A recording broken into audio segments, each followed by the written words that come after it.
It started with a rumor, not a creepy campfire story or an online urban legend, but an offhand comment at the end of a long workday.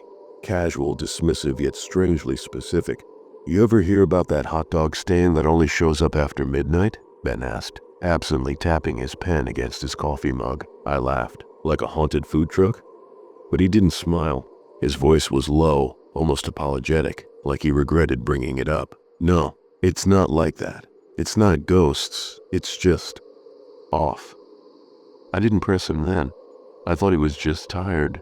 But 2 nights later, I walked past his desk and saw the screen on his monitor. Just a paused frame from street security footage. A stand, steel cart, umbrella, steam rising into the grainy darkness. A man just barely visible. And the timestamp, 3:17 a.m. When I asked him about it, Ben slammed his laptop shut like I'd walked in on him naked. "Don't look for it. If you find it, you'll wish you hadn't." I didn't believe in curses or demonic fast food, but that phrase, "if you find it," got under my skin, as if finding it wasn't luck, as if it was a test you didn't want to pass. I started noticing things. People at the office losing weight, looking pale. One girl in accounting, Emily, started shaking during a meeting, muttering something about the smell. She quit that same afternoon and no one ever heard from her again. Ben stopped coming to work altogether. HR said he'd taken a leave of absence. No one seemed concerned, but I knew something was wrong. That's when I began to look.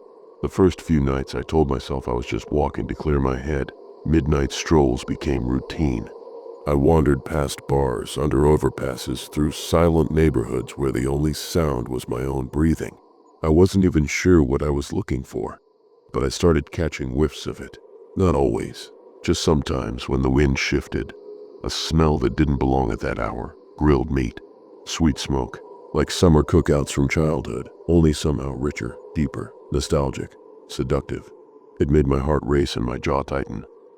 I could feel saliva pooling in my mouth like a dog trained to obey a whistle. And then, one night, there it was. The stand sat at the edge of an alley, under a busted street lamp that flickered like a dying pulse.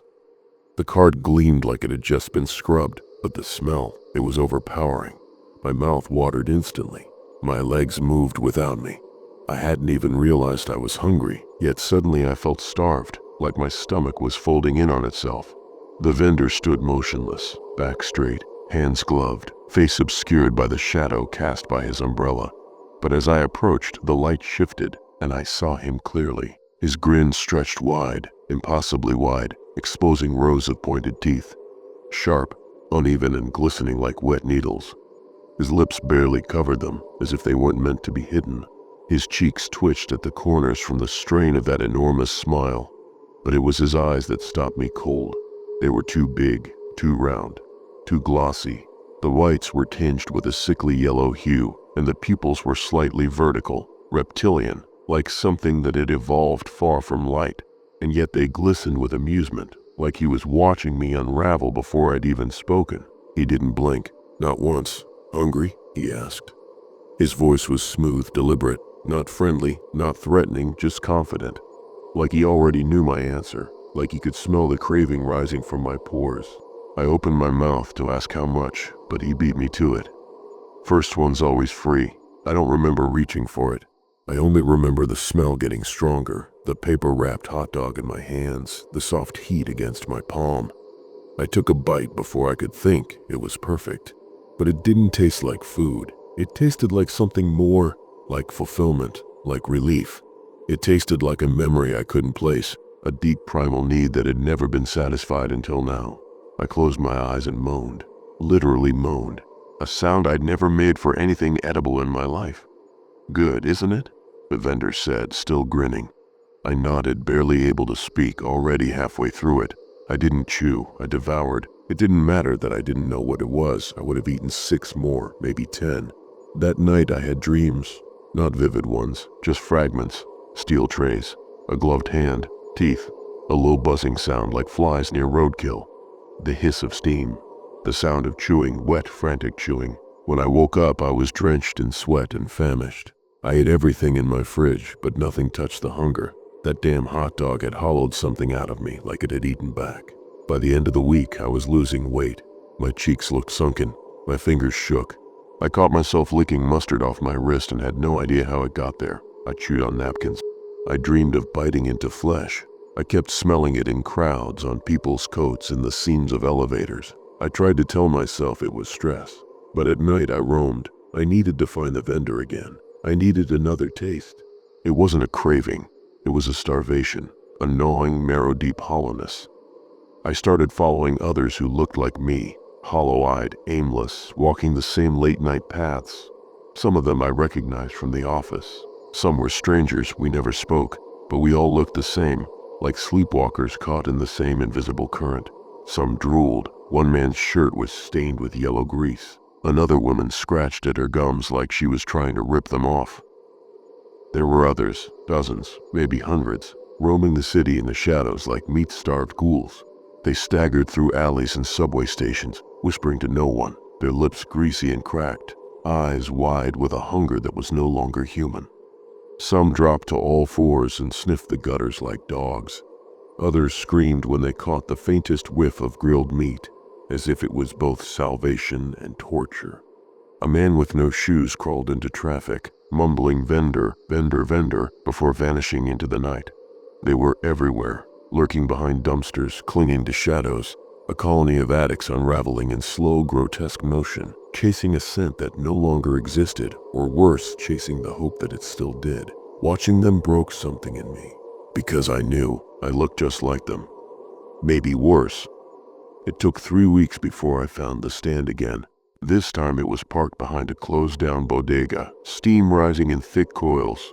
The vendor didn't speak until I was 5 feet away. "You came back. What's in it?" I asked, my voice cracked and brittle. "What is it?" He smiled wider. Too wide. His teeth looked sharper than before, longer, like they'd grown. His gums were a dull, purplish black. His eyes shone like coins sunk in oil. "You already know," he said, grinning like he'd waited for me to ask. I didn't argue. I was already reaching, already chewing, already falling. After that, the line between waking and dreaming blurred. I started seeing people vanish from their lives. Neighbors, co-workers, the woman in 4 billions. All of them lost weight first. All of them walked late at night. Some came back looking different, like the hunger had taken something they couldn't recover. I tried to stop. I really did. I even went to a doctor. He ran tests, said I was deficient in iron and protein. He didn't understand why I laughed. I was deficient in something else, something unnamed, something that only the stand could give me. The 3rd time I visited the stand, I noticed something. The vendor's apron, it wasn't stained with grease. It was soaked in something darker, thick and brown, flaking around the edges. Blood. Maybe worse. But I didn't care. My hands were shaking so badly I could barely unwrap the hot dog. The taste was stronger this time, more vivid. It brought memories I didn't have, flashes of rooms I'd never seen, industrial sinks, hooks on the ceiling, steel drums. The taste clung to my teeth like plaque. It coated the roof of my mouth like a film. I licked my gums raw, trying to hold on to it. I started dreaming in real time. Not dreams, memories. The stand in different locations. People approaching. The sizzle of meat that didn't come from any animal. I saw one man scream halfway through a bite. He spit it out, vomited. He didn't come back. A week later, his face was on the news, found in the river, missing his hands. I asked the vendor once, why? He didn't answer, just looked at me with those massive unblinking eyes and grinned, wide and toothy and wrong. I stopped going to work. I couldn't concentrate, couldn't stop thinking about it, about the others, about what I was becoming. The last time I went, the stand was inside a parking garage. No one else was there. The air smelled like smoke and rust. The vendor didn't even speak. He just handed me the hot dog.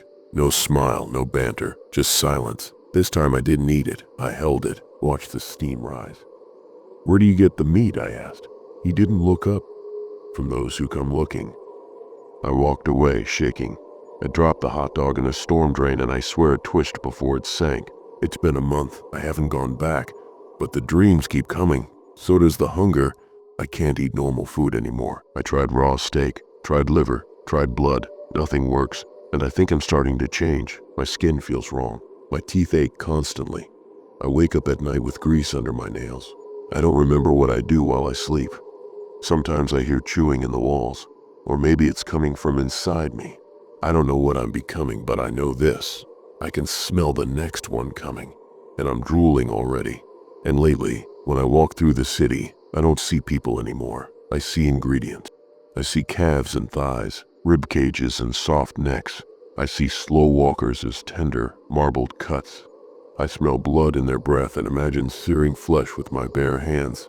Last night, I followed a man home without realizing it, just to hear his breathing through the wall, just to fantasize about slow roasting his tongue. I keep telling myself it's just addiction, that I'm sick, that I'm broken. But that's a lie. The truth is darker. The truth is, I don't want to stop. I want to feed. I want to taste every texture of humanity. And deep down, I think this is what I was always meant to become.